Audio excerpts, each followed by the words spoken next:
Hello guys and welcome back to the channel, where today guys I'll be showing you how to add official mail ID in Gmail. So guys, the first thing that you of course need to do is go to Google, and then you just need to go to the top right corner and click on Gmail. But now guys, let's see how you can actually go and add official mail ID in Gmail.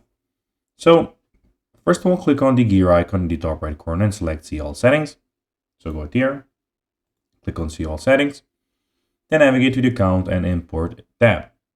So as you can see, it's this fourth option. Then under Send Mail As, click Add Another Email Address.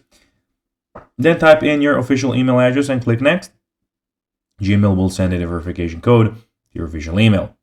Enter the code to confirm. If your official email requests SMTP settings, enter the details provided by your email provider. Once verified, your official email will be added to Gmail. If you're using Google Workspace, you may need to set up MX records to direct your mail to Google servers. So guys, that will be everything for this video. I hope that you found this video informative and entertaining, guys. If you did, don't forget to like this video, share it, subscribe to the channel, and put the notifications on, as guys, this really helps us grow our channel. So if you have a few seconds, it will be pretty cool if you could do this for us. So guys, that will be everything for this video. I hope that you enjoyed it, and I'll be seeing you in the next one. Until then, as always, bye guys.